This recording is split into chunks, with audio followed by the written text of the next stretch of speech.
In 1353, disease had run rampant, and the civilized world had descended into a dark age. Technology was forgotten, and religion had fractured into inconsistent beliefs. A small group of unlikely friends, Kyle, Mary, and Johnny, had envisioned a better world, a world with order. In the harsh mountains, they found a place where their idea could grow. It would come to be known as Blackness, a place as harsh as it was to get to as it was to escape. The trio got to work setting up a camp and a small homestead.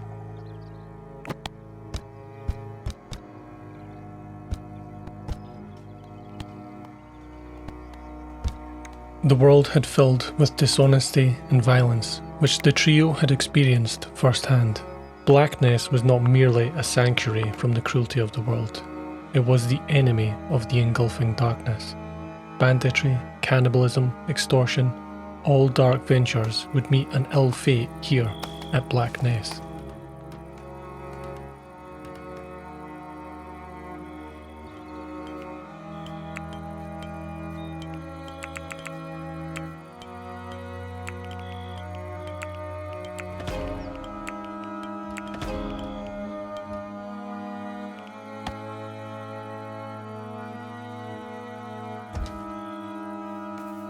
The mountains were hard to traverse but not impossible, and the settlers would need to consider fortifications to protect themselves.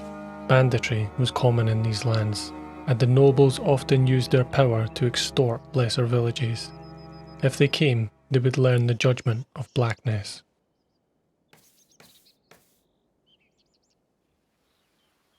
The three of them were pagans, formerly known as Oak Brethren. Johnny was well known for his connection to nature and his druid qualities. He was a reckless bowyer and a crackshot with a bow. Mary kept her past a secret, but her ravishing looks and daintiness confessed her high noble background. She was caring and good with animals, and an exceptional tailor. Kyle was a skilled builder, but had an inherent capacity for violence or war. He was considered lucky due to his height, as famine had stifled most children in his time. Together they formed a collaboration for order, justice, and fairness. The old wives' tale would one day say, "Those who take part in darkness will find themselves in blackness."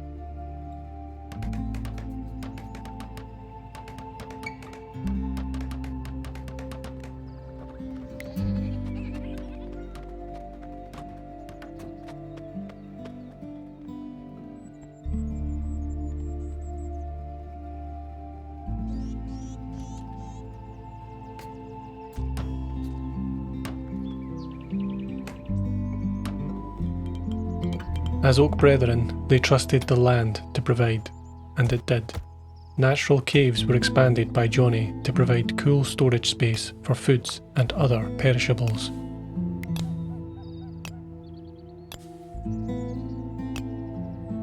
We came through the mountains with 2 goats and a cat, and there was a bounty of wildlife all around us.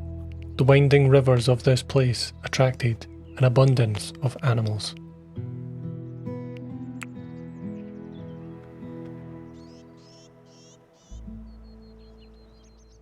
Johnny was keen to craft us better bows, and Mary needed to learn how to use one. Mary had other skills, like bartering. She managed to obtain us an array of seeds for a pile of old meat, and the merchant was very charmed by the deal. We now had carrots, barley, and beets, as well as flax to make clothing.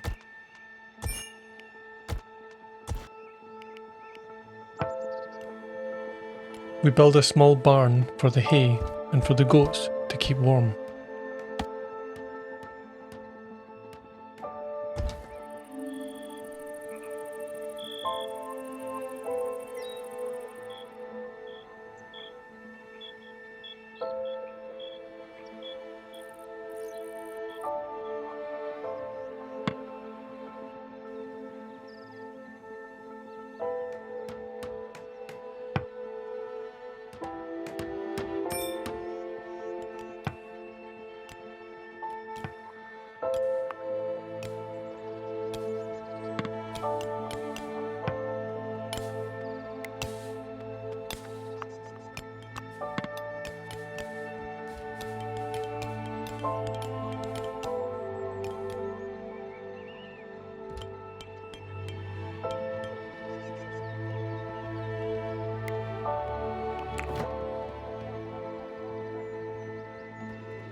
We continued to plant crops and build bridges.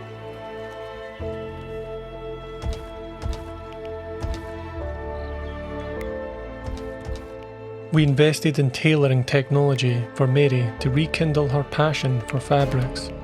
She would quickly remaster the needle and thread and have us in attire fit for a noble. But she would need to practice on a few flimsy ones first. We'd also need more wood to build the station. Later that evening, Michel arrived. He was badly beaten and he was being hunted by river bandits. From what we could know of Michel, he was an eager intellect and a very passionate blacksmith. An honest man had come to an honest place, and a smith is something we'll need. If we harboured him, the river bandits would come. We assured Michel of his safety here, and that his pursuers would find only justice. Michel gasped at the hopelessness of the situation, unconvinced of the reassurance we offered. We assured him further. We were not selling goodwill here, and welcome to Blackness. Michel would need time to rest his wounds.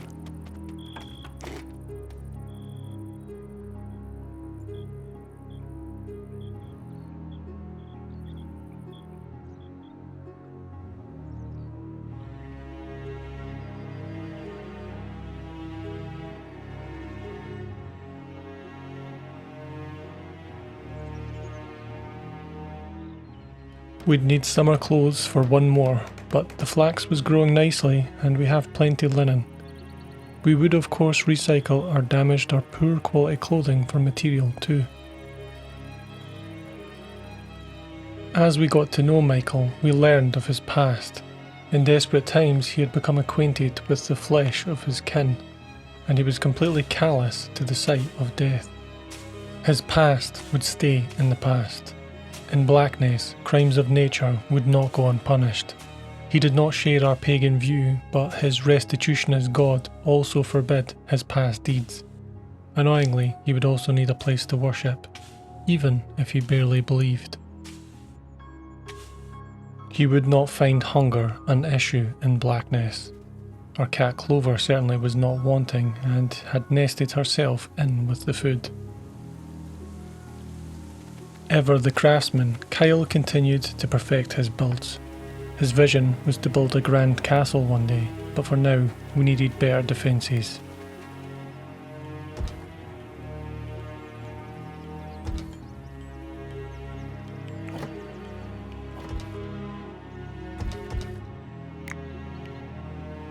We researched better furniture for Kyle to be able to build in the future. We had almost forgotten about the river bandits when a scout appeared trying to extort us. We'd let Mary do the talking. She had all the charm and Kyle and Johnny didn't want to scare them into not coming.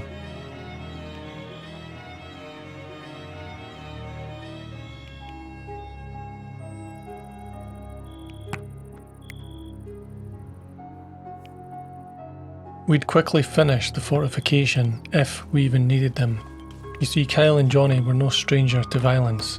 They were brutal war machines, forged by a world that lacked justice.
The river bandits were dispatched with like rabbits invading a wolf den.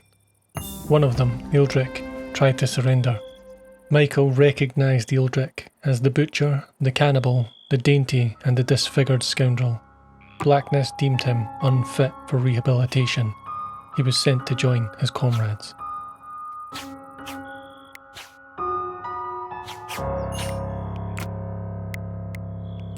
Everyone, including Michel, slept well that night. His new companions were terrifying in battle, but kind and generous to him. Clearly, they all had dark pasts, but this place was one that offered redemption to those who could find it. Indeed, Michel's callous personality was an asset when it came to keeping the sanctuary clean.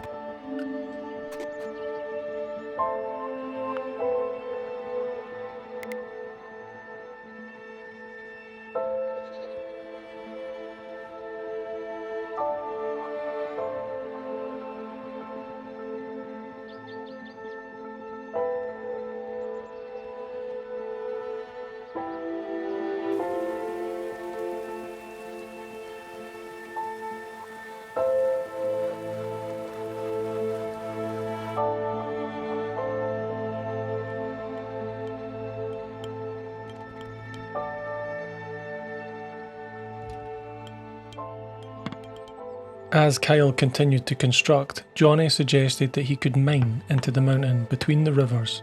This could provide us an extremely defensive choke point into the fort. It will also give us metal ore and limestone for the future. We could learn to cut stone now and begin to build proper structures as soon as possible. There was a lot of work ahead. Michel would prioritise the stone cutting, Johnny would mine and farm, Mary would cook and tailor, and Kyle would build and haul. They would research if and when they had the time.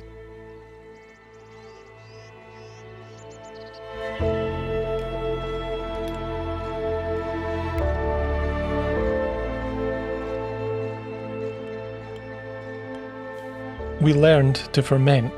We could make a rough wine from berries and ferment them in the cave cellar to make a fine aged wine, hopefully for next year. We'd need red currants to do this, and they were scarce in the mountains.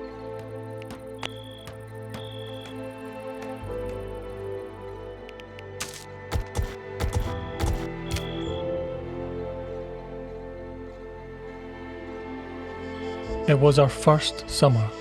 We had achieved a lot in the spring already, but there was much to do, such as making summer clothes for Johnny. He's going a bit far with the druid persona. The food stores were looking good.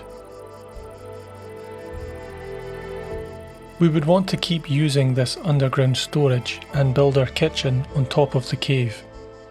It would take a bit of planning by our builder, but it was doable. It was also time to begin planning our permanent structures, a workshop and private bedrooms made from solid limestone blocks. We'd also want a prison cell for the future and build a way that can be expanded. The stairs would have their own stairwell tower. It was planned with many possible ways to expand, as we must use the space within the islet, so we must likely build up rather than out. We'll need a lot of stone too.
With the planning complete, it was time to build.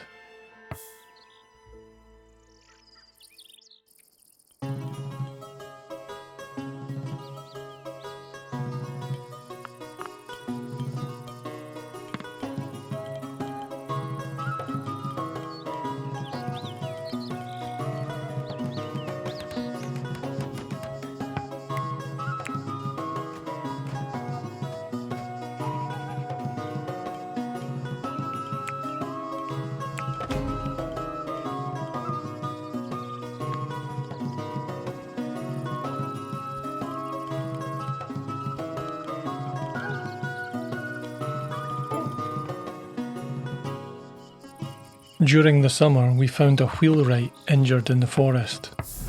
Blackness was not running an inn, and a man was not part of our mission. She would heal and find a home elsewhere.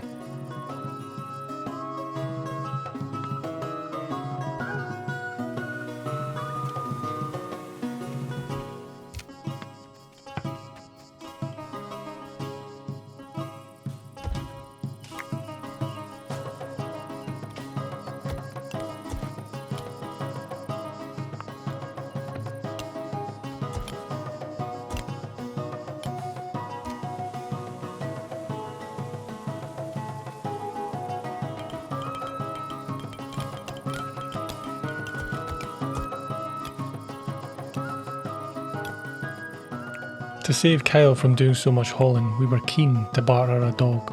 We would need to invest in maps and seek our neighbours out, but first we would learn to make longbows. Our new workshop was around halfway complete.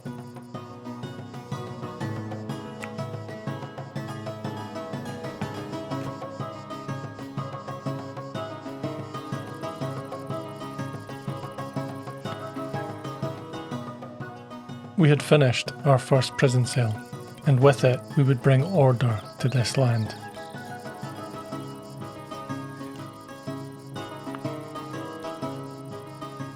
We hunted for meat and pelts.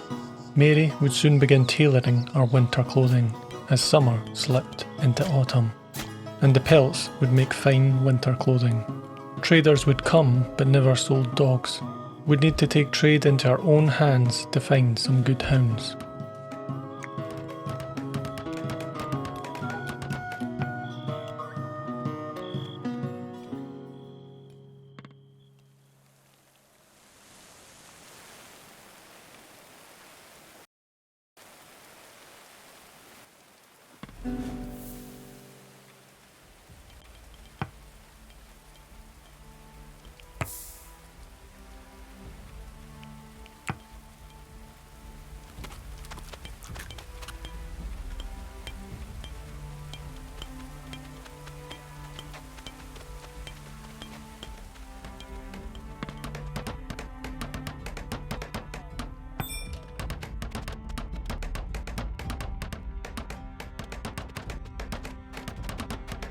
Our mapping showed that we were surrounded by bandits.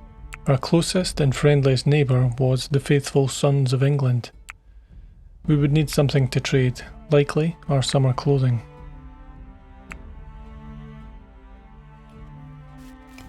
We also needed a temporary place to store our growing collection of chronicles. The caves would have to do for now. We were soon interrupted by the Church of the Third Coming, who sent an envoy to extort us. We sent Mary as our envoy to kindly tell these hypocritical clowns to go to hell. Hell would be kinder to them than Blackness. Of course, the cowards fled.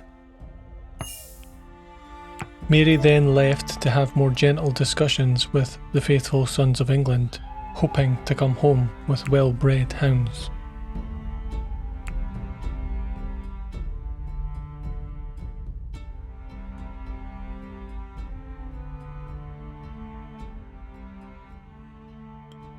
The workshop was almost finished.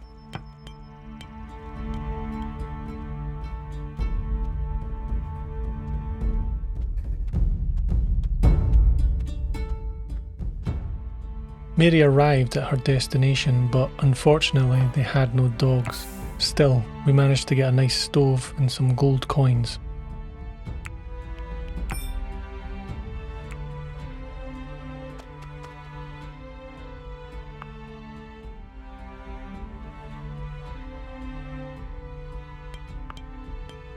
Mary was soon back with gold coins and a new stove, but we would need to finish the workshop before we began building the kitchen for the new stove.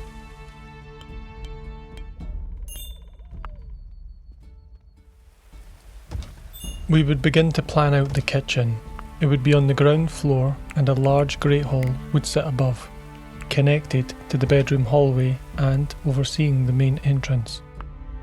Below the workshop, Johnny was mining out a storage space. That day, a starving soul came begging on our doorstep. Tyffanyne was a tireless blacksmith, something Michel already excelled at, but she needed help. She had no signs of being a criminal or a sinner, and so we accepted her into Blackness. Fortunately, some of the new rooms were already finished, and we had already planned to build 5 anyway. We then got back to the task at hand. There were many drawings and planning needed.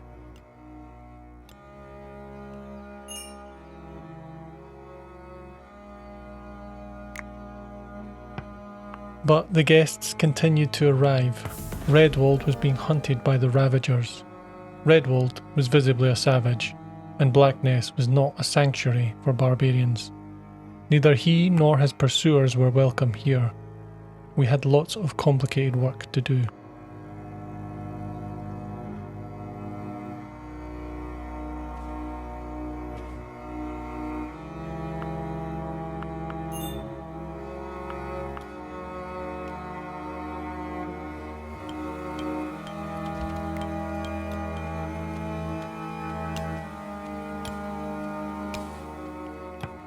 We finished the bedrooms in time before winter. We would need to build plenty braziers as it gets cold up here in the mountains. But I'll tell you about the winter and beyond in the next episode. Thanks for watching. Bye bye.